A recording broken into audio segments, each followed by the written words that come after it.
ஓம் ஸ்ரீ வராகி தாயே போற்றி.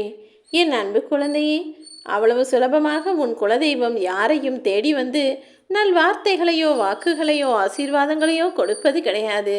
ஆனாலும் என்னை வணங்கக்கூடிய மூதாதையர்கள் இருக்கும் குடும்பங்களில் அவர்களது பிள்ளைகளும் அவர்களது தலைமுறைகளும் ஏதாவது ஒரு கஷ்டத்தில் மாட்டிக்கொண்டு முழிக்கும் போது அவர்களை காப்பாற்றுவதென்பது எனது கடமையாக இருப்பதின் காரணமாக நான் இப்படி யாருக்காவது வந்து பேசி உதவி செய்வேன். அந்த முறையில்தான் இப்போது நீ என்னை வணங்குவதற்கு நேரமில்லாமலும் வணங்க மறந்துவிட்டாலும் கூட உன்னுடைய மூதாதையர்கள் என்னை வணங்கி என் குடும்பத்தையும் தலைமுறையையும் காப்பாற்றுங்கள் என எப்போதோ கேட்டு விரும்பியதன் காரணமாக என்னிடம் பிரார்த்தனை செய்திருந்த காரணத்தாலும் இப்போது உனக்காக உதவி செய்ய உன் வராகி அம்மா நான் வந்துவிட்டேன். தாயே, நீங்கள் என் குலதெய்வமாய் என யோசிக்கிறாயா? உன்னுடைய குலத்தை காப்பாற்றும் தெய்வங்கள் எல்லாருமே உன் குலதெய்வம்தானே? இப்போது நீ என்னை புதிதாக வணங்க ஆரம்பித்திருந்தாலும் உன்னுடைய மூதாதையர்கள் உன்னுடைய முந்தைய தலைமுறையினர் என்னை வணங்கக்கூடியவர்களாக தான் இருந்தார்கள். காலாகாலமாக குலம் குலமாக தலைமுறை தலைமுறையாக நானும் உன் குடும்பத்தை பாதுகாத்து கொண்டுதான் இருந்தேன். அதனால்தான் உன் குலதெய்வமாக இப்போது உன்னை காப்பாற்றுவதற்கு இந்த வராகி தாய் வந்துள்ளேன் என் செல்லமே. தெய்வங்கள் அவ்வளவு சுலபமாக யாரையும் தேடி வந்து ஆசீர்வாதம் கொடுப்பதோ அல்லது வாக்குகளை வரப்பிரசாதமாக கொடுப்பதோ கிடையாது. இருந்தும் கூட நான் உன்னை தேடி வந்திருக்கிறேன் என்றால் காரணம் இல்லாமலா இருக்கும்? சொல்வதை முழுமையாக கேட்டு புரிந்து நடந்துகள். இங்கு இருக்கக்கூடிய மனிதர்கள் வாழ்வில் என்ன நடந்தாலும் அதற்கு தெய்வம்தான் பொறுப்பு என சொல்கிறார்கள். ஆனால் கெட்டது நடந்தால் மட்டும்தான் இப்படி சொல்கிறார்களே தவிர நல்லது நடந்தால் எல்லாவற்றிற்கும் தான் மட்டும்தான் காரணம் என தன்னையே தான் ஜெயிப்பதற்கு காரணமாக சொல்லிக் கொள்கிறார்கள். நீ எப்படிப்பட்ட ஆளாக இருக்கப் போகிறாய் என் செல்லமே? இந்த உலகில் நடக்கும் எல்லா விஷயங்களுக்கும் மூலாதாரமாக தெய்வம் என்ற ஒன்றுதானே இருக்கிறது. அந்த வகையில் உன் குல தெய்வமாக இருந்து உன் குலத்தை காப்பாற்றி உன் குலம் தலைத்து செழித்து வளர்ந்து ஓங்கி நிற்பதற்கு எல்லா வகையிலும் நான் துணையாய் இருந்து கொண்டுதான் இருக்கிறேன். உன்னிடம் கேள்வி கேட்கக்கூடிய மனிதர்கள் எல்லாம் கேள்வியை கேட்க தயாராக இருக்கிறார்கள். ஆனால் பதிலை நீ உன் இஷ்டத்திற்கு சொல்ல முடியாது. அவர்களுக்கு சாதகமான பதிலை மட்டும்தான் நீ சொல்ல வேண்டும் என எதிர்பார்க்க கூடியவர்களாக தானே எல்லாரும் மாறிவிட்டார்கள். அது அலுவலகமாக இருந்தாலும் சரி, அல்லது வீடாக இருந்தாலும் சரி, அல்லது வெளியிலேயே எங்காக இருந்தாலும் சரி, எல்லா மனிதர்களும் ஏதாவது ஒரு விஷயத்தை பற்றி மற்றவரிடம் கலந்தாலோசிக்கும் போதும் கேட்கும் போதுமே கூட பதில் தான் நினைத்தது போல வரவேண்டும் என எதிர்பார்க்கக்கூடியவர்களாக மாறிவிட்டார்கள். நீயும் அப்படித்தானே ஒரு சில விஷயங்களில் மாட்டிக்கொண்டு மற்றவர்கள் எதிர்பார்த்த பதிலை சொல்லாததால் அதன் காரணமாக ஒதுக்கி வைக்கப்பட்டிருக்கிறாய். நன்றாக யோசித்து பார். நான் எதை சொல்கிறேன் என்பது உனக்கு புரியும். பணம் இல்லாததால் ஒரு சில ஏழைகளின் வியாதி குணமாகாமல் கஷ்டப்படுகிறார்கள். பணம் இருந்தாலும் கூட சில பணக்காரர்களின் வியாதியை சரி செய்ய முடியாமல் அவர்கள் துடித்து கொண்டும் தான் இருக்கிறார்கள். ஆக மொத்தத்தில் ஆரோக்கிய குறைபாடு என்பது எல்லா இடங்களிலும் இருக்கிறது. ஆனால் அதை சரி செய்யக்கூடிய தேவைகள் தான் ஒவ்வொருவருக்கும் மாறுகிறது. வறுமையோடு இருப்பவனுக்கு காசு இருந்தால் சரி செய்து விடலாம். ஆனால் காசு இருப்பவனுக்கு என்னதான் செய்தாலும் எவ்வளவு கோடியாய் கொட்டினாலும் சரி செய்ய முடியாமல் ஆரோக்கிய குறைபாட்டுடனே ஒரு வயதிற்கு மேல் செத்து விடுகிறான் தானே. என் அன்பு பிள்ளையே, இதுதான் இயற்கையின் நியதி.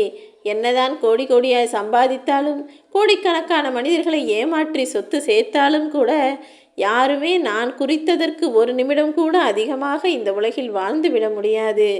நீ இனிமேலாவது இந்த உலகத்தின் சூட்சும ரகசியம் என்ன, மனிதன் படைக்கப்பட்டதின் காரணம் என்ன, மனிதனுடைய செயல்களின் காரணம் என்னவாக இருக்கிறது என எல்லாவற்றையும் யோசித்து புரிந்து நடந்துகொள்.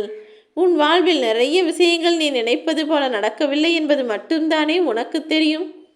ஆனால் நீ நினைத்ததற்கு ஏற்றாற் போல உனக்காக அந்த விஷயங்களை முடித்து கொடுப்பதற்கு இந்த வராகியம்மா நான் பல விஷயங்களை செய்து கொண்டிருக்கிறேன்.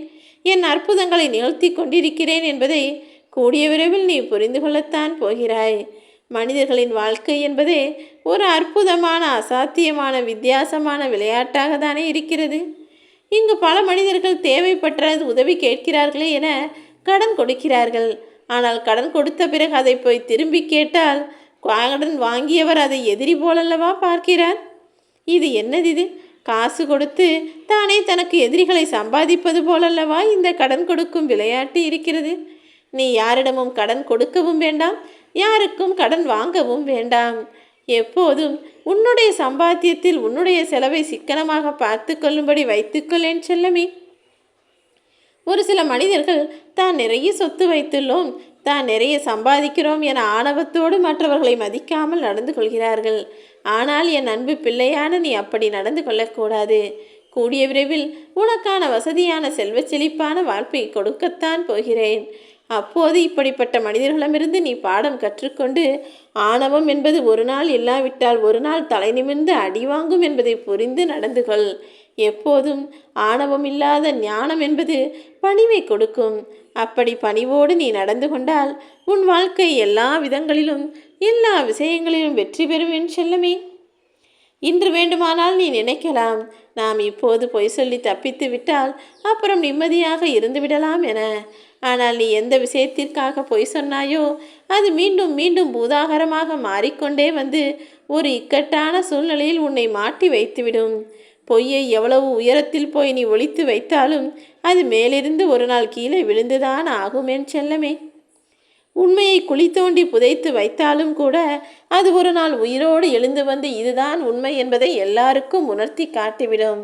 அதனால்தான் சொல்கிறேன், என் அன்பு பிள்ளையான நீ தேவையில்லாமல் பொய் சொல்லி சாகாதே. உண்மையை சொல்லி மாட்டிக்கொண்டாலும் பரவாயில்லை என. ஏனெனில் பொய் என்பது அதிக நாட்கள் வாழாது. ஒரு நாள் இல்லாவிட்டால் ஒரு நாள் உன் நிம்மதியை குலைத்து உன் குடும்பத்தையும் நிம்மதியில்லாமல் செய்துவிடும். ஆனால் உண்மையை என்னதான் செய்தாலும் புதைத்தே வைத்தாலும் அது சாகாமல் எழுந்து நின்று தான் யார் என்பதை காட்டும் என் செல்லமே. உன்னுடைய நற்செயல்களையும் உன்னுடைய நல்ல வாழ்க்கையையும் ஏற்றுக்கொள்ள முடியாத மனிதர்கள் வேண்டுமென்றே உன் மீது வீண் பழி சுமத்துவார்கள். நன்றாக தெரியும் அவர்களுக்கு நீ அப்படிப்பட்டவன் இல்லை என. இருந்தாலும் உன்னுடைய வாழ்க்கையையும் உன்னுடைய நல்ல குணத்தையும் பொறுத்து கொள்ள மாட்டாமல் உன் மீது அவதூறு இழப்புகளுடைய மனிதர்களை நினைத்து நீ கவலைப்படாதே.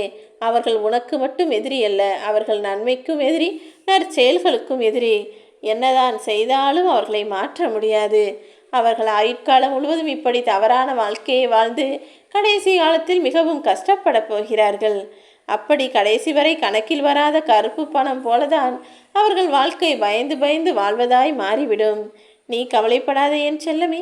உனக்கான வாழ்க்கையை உயர்வான வாழ்க்கையாய் இந்த வராகி அம்மா நான் அமைத்து கொடுப்பேன்.